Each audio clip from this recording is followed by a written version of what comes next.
तो जी अस्सलाम वालेकुम ज़ोहैब अली रफ़ी सिक्योरिटी से आपकी खिदमत में हाज़िर हैं। तो आज हम इंडेक्स के बारे में थोड़ा-सा डिस्कस करेंगे जो कि इंडेक्स अपना बुलिश मोमेंटम काफ़ी अच्छे तरीके से मेंटेन कर रहा है। लेकिन अगर ये इसका बुलिश मोमेंटम बेरिश मोमेंटम में तब्दील हो जाता है तो इसमें क्या हो सकता है? फिर उसका टारगेट क्या होगा? और अगर ये बुलिश मोमेंटम जो है वो अपने बुल इंडेक्स जो है अपने बुलिश मोमेंटम को बुलिश ही रखता है तो इसका नेक्स्ट टारगेट क्या हो सकता है? तो आज जो इसकी ओपनिंग हुई है इंडेक्स की एक बड़े ज़बरदस्त तरीके से हमें कंसोलिडेशन फेज़ में जाता हुआ नज़र आ रहा है। कंसोलिडेशन फेज़ ये होता है कि जो आपकी प्रीवियस कैंडल होती है उसके हाई और जो उससे प्रीवियस होते हैं उसके हाई को ब्रेक नहीं करता। ठीक है? तो ये हमारे पास एक कंसोलिडेशन फेज़ में अभी तक चल रहा है ये। तो अगर ये कंसोलिडेशन फेज़ है तो इसमें हमें कैसे पता चलेगा कि इसका अब नेक्स्ट मूव क्या होगा, कहाँ पे जाएगा और इस कितनी पॉसिबिलिटी है। तो अगर हम इस वाले एरिया को अगर हम रिलेट करना चाहें, देखिए ये जो है ये एक ऐसा पैटर्न बन रहा है। मैं आपको यहाँ पे एक पैटर्न की फॉर्म दिखा देता हूँ, एक कर्व लाइन से, ताकि आपको पता चल जाए यहाँ पे कौन सा पैटर्न बन रहा है। ठीक है, तो यहाँ पे एक ये पैटर्न हमारे पास फॉर्म हो रहा है।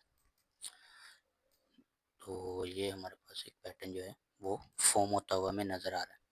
तो अब इसमें नेक्स्ट क्या हो सकता है? ठीक है, अब इसको हम ये जो पैटर्न बन रहा है इसको हम हटा देते हैं। अब इसकी हम जो एक्चुअल आगे क्या होगा हम उसको चेक करेंगे कि इंडेक्स अब नेक्स्ट मूव क्या दे सकता है। ठीक है, अगर हम इस वाले एरिया को इस वाले एरिया के साथ रिलेट करें, लेट्स सी दिस, हम यहाँ से यहाँ तक गिरा था तो हम इसको कॉपी कर लेते हैं।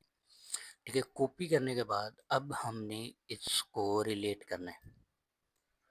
ठीक है, ये लो, एक तो है सिचुएशन ये, ठीक है, ये यहाँ से नीचे आ सकता है। ठीक है, ये सिचुएशन जो कि हमें यही यहाँ पे बनती हुई नज़र आ रही थी, चेक किया। तो अगर हम इसी वाली सिचुएशंस को हटा लेते हैं, देख लो वही सिचुएशन यहाँ पे बन रही है। ठीक है, ये सिचुएशन जो है एक्चुअल में यही सिचुएशंस को ये यहाँ पे रिपीट करना चाह रहा है। तो ये और यहाँ पर ये सिचुएशंस, ये दोनों ही एक जैसी बन रही हैं। ठीक है, तो अगर ये इसके उलट हो जाता है, देखिए अगर इसका जो हाई ब्रेक हुआ था पिछली दफ़ा, इंडेक्स ने इस वाली कैंडल का हाई ब्रेक किया था फिर नीचे गया था।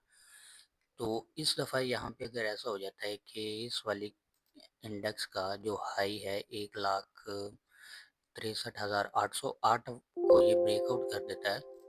ठीक है, देन तो इसका जो नेक्स्ट लेवल है वो हम इसी सप्लाई से इसी से ही मेजर करेंगे। इसको हम कर देते हैं मिरर। देख लो अब ये यहाँ पे हो गया सेम। तो अब इसका जो हमें नेक्स्ट मूवमेंट देखने को मिलेगा वो हम यहाँ तक इसका होगा, लेकिन हम इसका हाफ सप्लाई यूज़ करेंगे, हाफ डिमांड।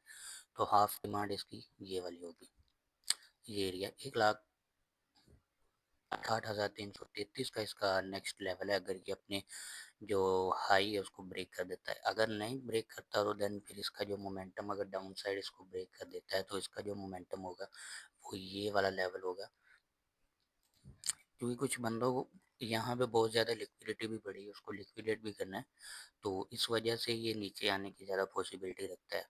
लेकिन हमें जो यहाँ पे इस एरिया की अगर हम कैंडल्स को देखें तो हमें कैंडल्स जो है वो इंडिकेट कर रही है कि इसका जो नेक्स्ट मोमेंटम है वो अप डायरेक्शन की ही तरफ रहेगा।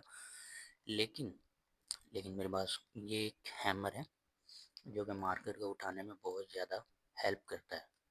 ये हैमर जितना साफ दिखता है उतना कमज़ोर होता है। हम मैं यहाँ पे आपको दिखा दूँ, देखिए यहाँ पे ये एक हैमर है, कितना साफ था लेकिन चेक करो कमज़ोर था। हैमर जितना ज़्यादा आपको क्लियर नज़र आए, जितना क्लियर नज़र आए वो उतना ही कमज़ोर होता है, और यही हिसाब एक बेरिश पैटर्न होता है। अब यहाँ पे हमें इसकी कंफर्मेशन चाहिए। अगर तो इंडेक्स यहाँ पे क्लोजिंग कर देता है, आज इससे ऊपर क्लोजिंग कर देता, तब ये हमारे पास एक अच्छा खासा साइन होगा बुलिश मोमेंटम का। लेकिन रिवर्सल पे इसका जो नेक्स्ट नेक्स्ट मूव होगा वो 158 का होगा, 1,58,000 का, जो इसका नेक्स्ट मूव है अगर बेरिश की तरफ इसने ब्रेक कर दिया तो। ठीक है, तो आज के लिए फ़िलहाल इतना ही, जो इंडेक्स ने इंडिकेट किया वो मैंने आपको बता दिया है। तो अब मिलते हैं नेक्स्ट वीडियो में, आज के लिए अल्लाह हाफ़िज़।